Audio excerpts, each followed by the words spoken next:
Hey guys, welcome to another discussion today, and we're going to talk about specific platforms and what platform you might want to release your game and what might be for you. Now, I know with the introduction of actual Steam Direct, it's become a lot easier to get your game actually on the store, and others only pretty much a fee, and then you can set up everything along there. Now, Steam and Unity have got a lot of bad press, especially, when people use the words quote-unquote, now it's a game made in Unity. That's obviously not going to be very good. It's a little bit unfair in most cases. I mean, sometimes newer developers might come in and, decide to make a game. It might be your first game that you've created and decide to, bring it onto a big platform like Steam. And knowing from, I've released a game on Steam, that the communities can genuinely be quite opinionated. So you've got to be prepared to deal with things like that. And I wouldn't recommend uploading anything to Steam if you've not first maybe made sure that you've put a lot of effort into your game, especially if it's your first, or you've made something previously and you're quite happy with the outcome. You need to see it more of the fact of, if you saw your game on the Steam platform, you need to take a step back and think to yourself, would I actually want to play this? Do my screenshots look professional? Does my artwork for my game look professional?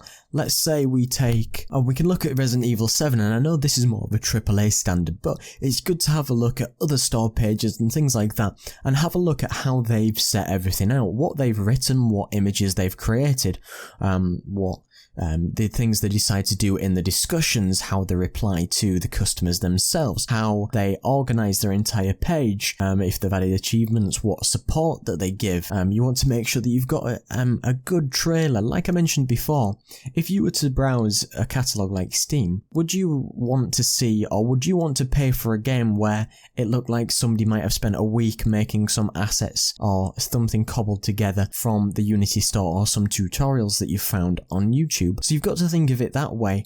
Like I said, take a step back and think to yourself, is my game suitable for the store? Have I put in enough effort to release it on Steam? Because people are not going to hold back when they, give you feedback on your game. And the whole point of what I'm saying is, the more effort you put in, the more you'll get out. If you give yourself a bad reputation, like you'll see the likes of people like Jim Sterling, and they've had potential legal battles and stuff with certain developers making, particular types of games. But you want to look at it in an objective way and make sure that you don't fall into those things. Now, moreover on the subject, if, say, that you're confident in your game, but maybe you don't want to, push it out to Steam, maybe see how it does on other platforms. There is other platforms that you could potentially sell your game, and you could give it a sort of test run before you move to such a big platform. So you can take your games and stuff to somewhere like GameJolt, and you can, offer it for free. You could offer a demo for free.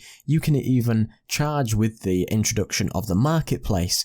And this is where you'll find a lot of people, a lot of smaller indie devs that might be interested in giving you feedback, and you can find a lot of cool people on there. There's even places like Itch.io where you can offer your game for free, just like GameJolt, or you can offer a paid service.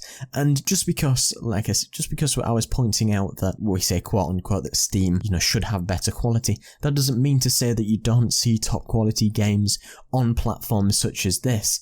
You just want to have a look around and see what quality you want to reach, and take an idea of the types of people and you want to take a look and decide what platform you want to release on. And remember, people on the likes of Itch.io and GameJolt will be maybe a lot more lenient in terms of sort of giving you critical feedback without sort of, saying your game's really crap or something like that, because that's what you often see on Steam and things like that. So it's about reflecting on something that you're trying to create, seeing if it has a good enough quality to hit any of these platforms at all, and if it does, that's great. Make sure that you take into account that you should always be mindful of the audience that you're trying to reach, and go from there. So thanks again for watching. Don't forget to like, comment and subscribe. Cheers.